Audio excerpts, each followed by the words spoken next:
The moment Kyle wrinkled his nose and said, "My car smelled like a fast food dumpster," something inside me finally snapped. I'm Carl Mercer. I'm 68 years old. I spent 31 years as a licensed electrician, mostly commercial work, office buildings, warehouses, a few schools.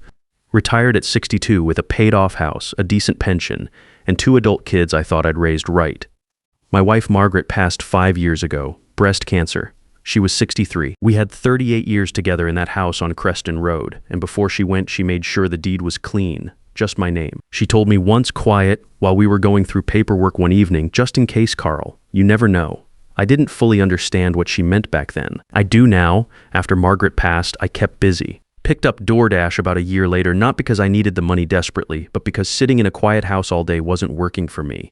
I liked being out, liked having something to do with my hands, even if it was just driving. I was up at 5 most mornings, out before the neighborhood woke up, delivering breakfast orders, coffee runs, lunch bags to offices.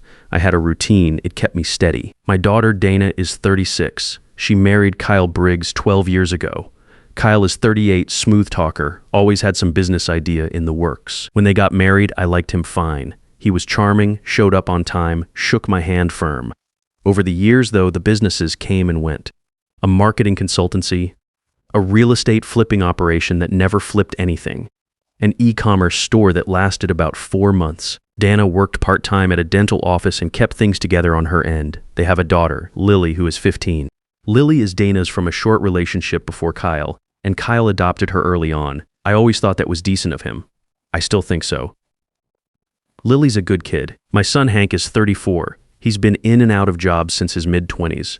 Warehouse work, delivery driving, a stint at a hardware store. He's not lazy exactly, just doesn't push himself. Never moved far from home. When things got tight for him about 2 years ago, I told him he could stay in the spare room for a while, that while stretched out. 18 months ago, Dana called me and said she and Kyle were having a rough patch financially. Kyle's latest LLC had stalled out. Their lease was up. Could they stay with me for a few months while they sorted things out? I said yes. Of course I said yes. She's my daughter. So by last spring I had Dana, Kyle, Lily, and Hank all living in my house. I was the only one waking up before 9. I was the one paying the electric bill, the water bill, the internet, the property taxes. I bought the groceries most weeks. I kept the yard. I did the dishes when nobody else did, and I drove DoorDash from 5 in the morning to keep myself from going crazy. That Tuesday, I had just finished my 3rd run of the morning, came home with 2 sausage biscuits and a coffee I hadn't finished, set the bag on the kitchen table. My jacket still had that smell on it, the warm mix of coffee and fast food that comes with the job.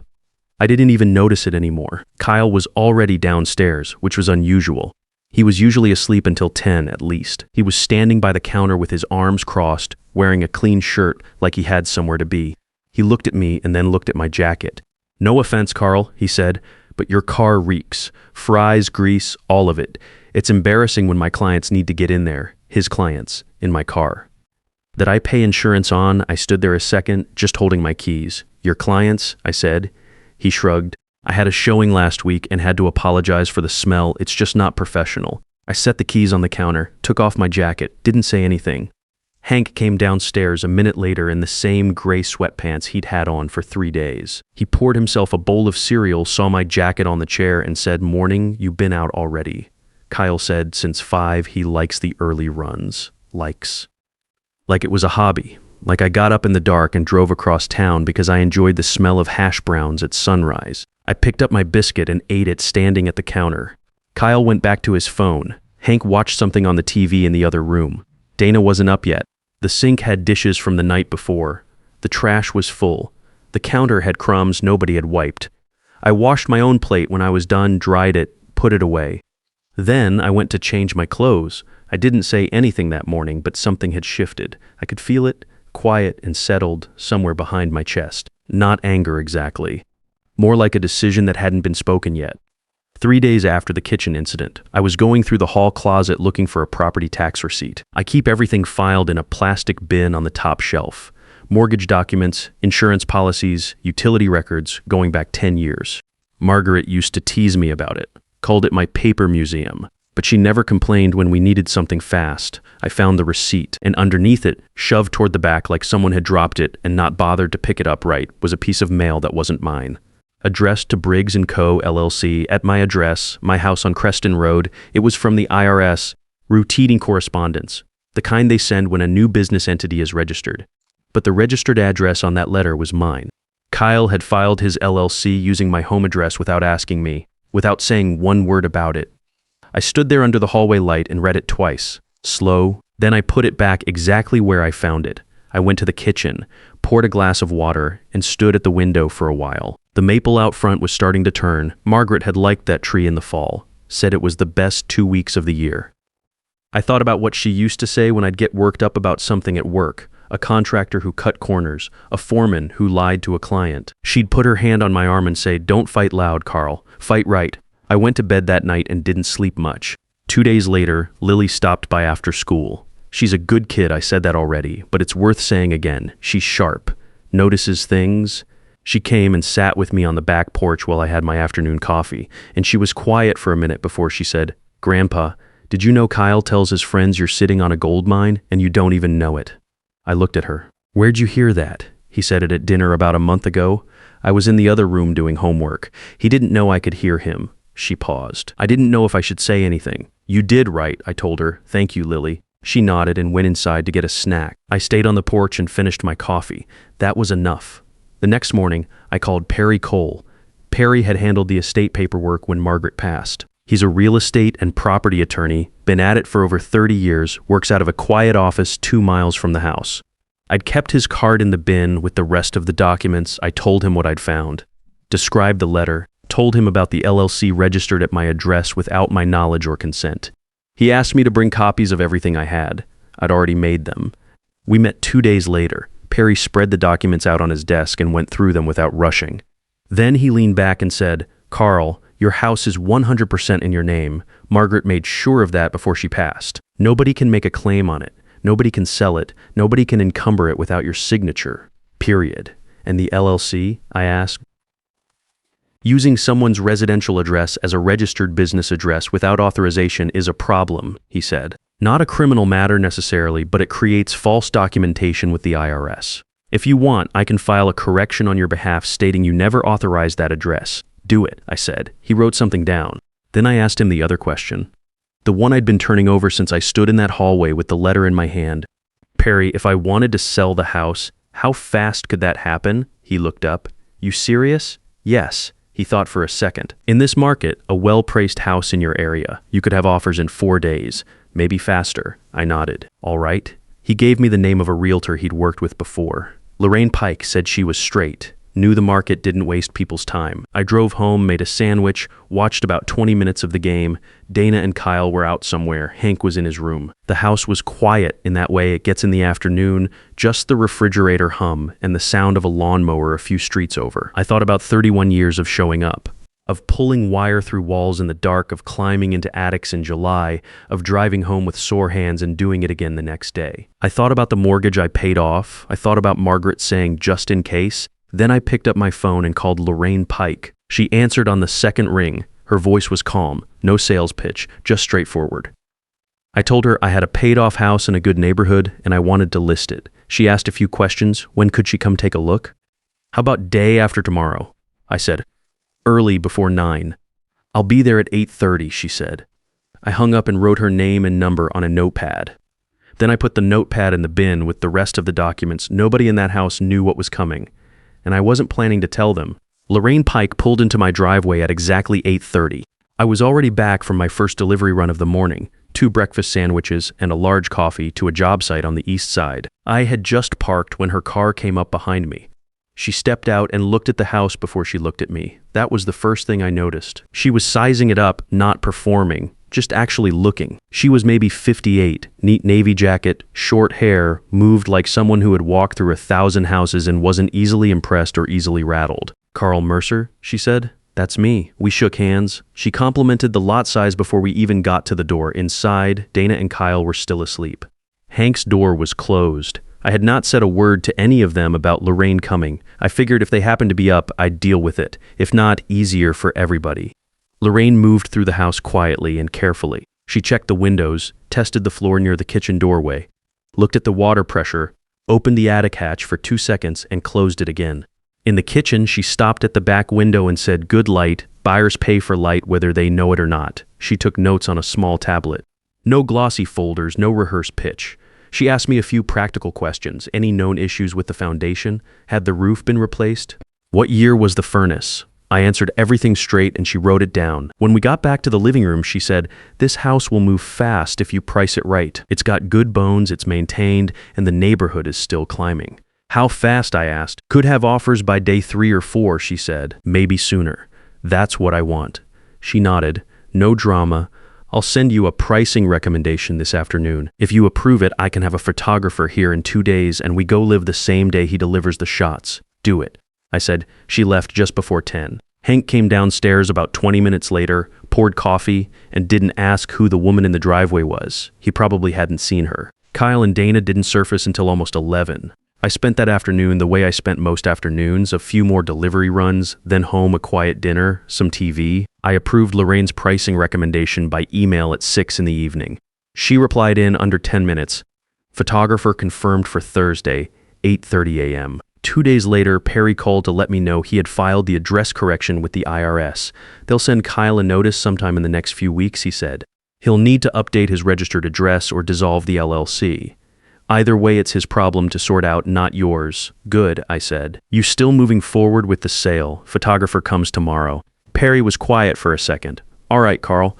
I'll get the notice to vacate drafted and ready. 30 days, standard form, legal and clean. I thanked him and hung up. Thursday morning, Floyd arrived at 8:30 on the dot. Thin guy, younger than I expected, serious about his work.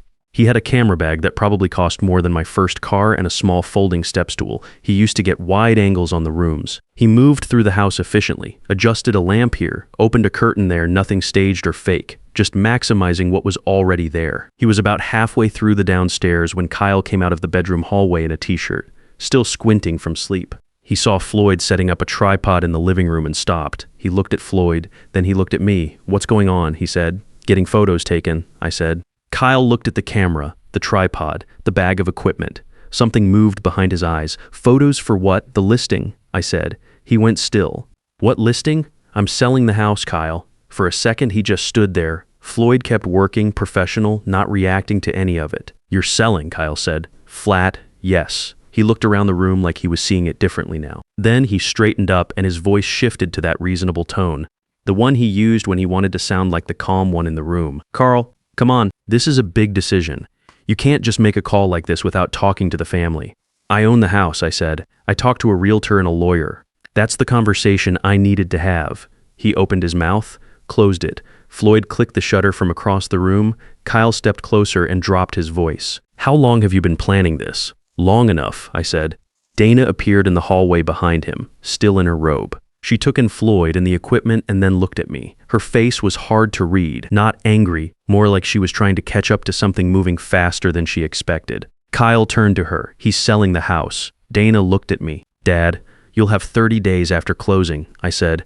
"Lorraine will send the paperwork today." Then I picked up my keys. "I've got a lunch delivery window. Floyd, you're good to finish up." Floyd gave me a thumbs up without looking away from the viewfinder. I walked out the front door.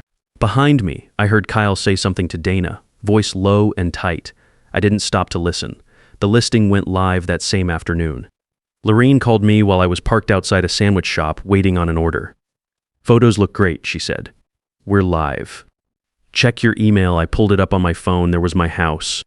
Front porch in the morning light, the maple tree in the corner of the frame, the kitchen window with the afternoon sun coming through. It looked like a real home. Because it was, how's the response? I asked. 3 showing requests already, she said. 1 for tomorrow morning, 2 for the afternoon. I leaned back in the seat. That fast. Priced right in a good neighborhood. Buyers move quick when they see something clean and honest. She paused. "You doing okay with all this?" "I'm fine," I said. Set the showings. When I got home that evening, Hank was in the kitchen eating leftover pasta. He looked up when I came in, and I could tell from his face that Kyle had already talked to him.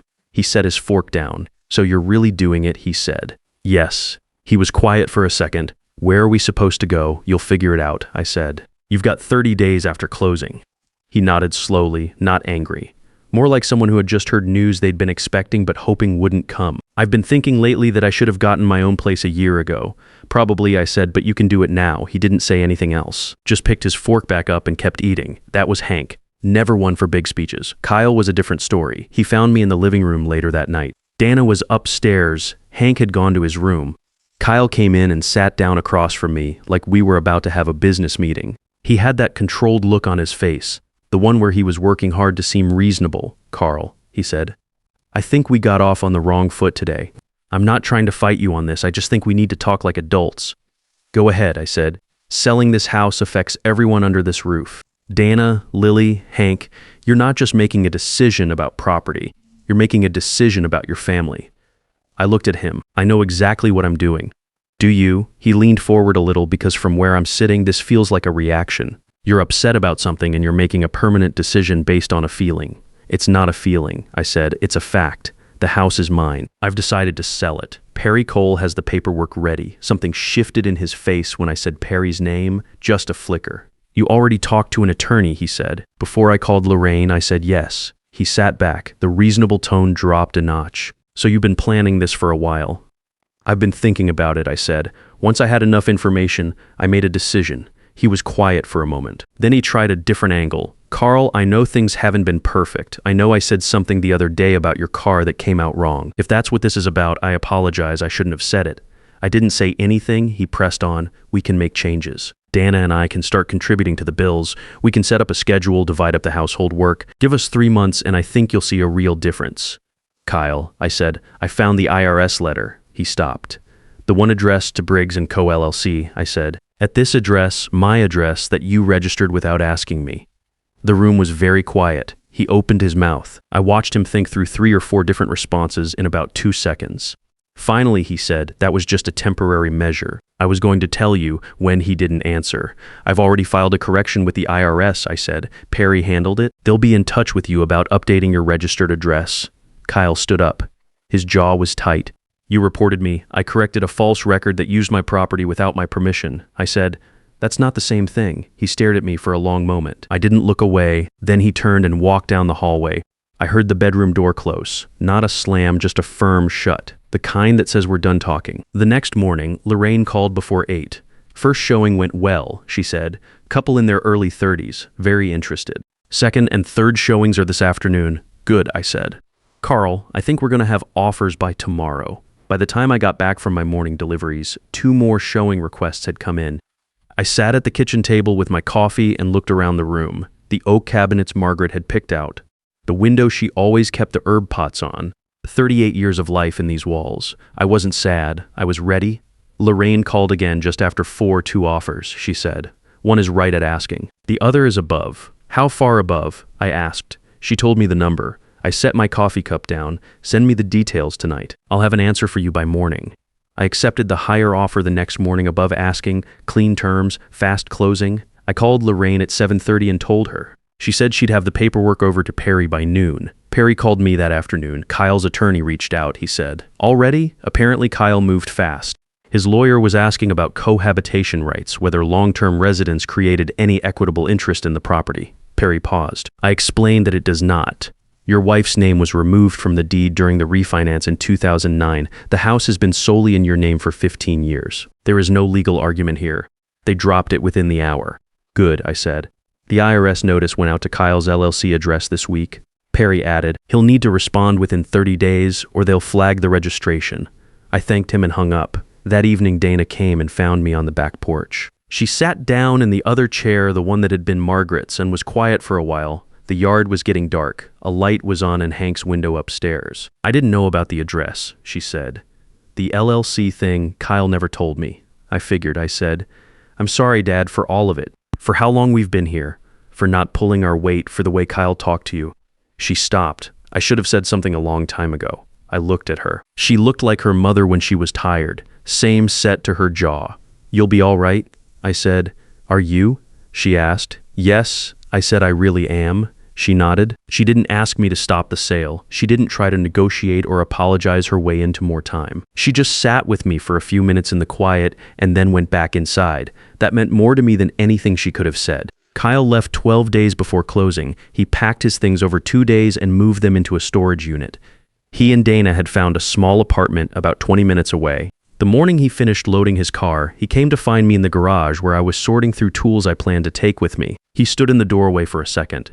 Then he said, "Why did you really do this, Carl? And I mean really." I set down the wrench I was holding. "Because you used my address without asking," I said. And that was just the part I could prove. He looked at me for a long moment. Then he nodded once, got in his car, and drove away. Dana hugged me before she left, long and tight, the way she used to when she was small. She didn't say anything. Neither did I. Hank was last. He had found that apartment above the hardware store and signed a lease 3 weeks earlier. The day he moved out, he shook my hand at the door, firm and straight, and said, "Take care of yourself." "Always do," I told him. I left the house on a Thursday evening, just after sundown, 2 suitcases in the trunk, a small box on the passenger seat with the things I was keeping close, Margaret's watch, a bundle of photos from the early years, a tin of good coffee I had been saving for a quiet morning, the deed, the final one, already transferred. I stood on the porch for a minute before I locked up, looked through the front window at the kitchen one last time, the oak cabinets, the window where Margaret kept her herbs, 38 years in those walls. I locked the door, put the key in the envelope on the entry table for the buyers, walked to my car. I sat there under the old maple for a minute, didn't rush it, just let it be what it was. A long chapter ending the way it should on my terms, with the paperwork done right and nobody able to take anything from me that I hadn't chosen to give. Then I drove. The cabin is 25 minutes outside of town, small, solid, a good metal roof, and a 2-car garage with a workbench I have been setting up piece by piece. Quiet out there at night, real quiet. The first morning I made coffee, walked out to the garage, and just stood in it. Smelled like sawdust and motor oil. I have not smelled anything that good in years. Nobody needs anything from me out here. No one is waiting on groceries or Wi-Fi or an explanation for why I was up at 5. No one is counting square footage they think they are going to inherit. Just me, my tools, my truck, and the rest of my time to spend the way I see fit. I did not lose a house. I got my life back. If you have ever spent years taking care of people who started treating that care like it was owed to them, you already know what Carl felt standing in that hallway with that letter in his hand. And if you have ever wanted to do something about it the right way, without shouting, without drama, just clean and legal and final, then you know exactly what he did next. Sometimes the quietest decisions are the ones that change everything. Drop a comment below and tell me, would you have done the same?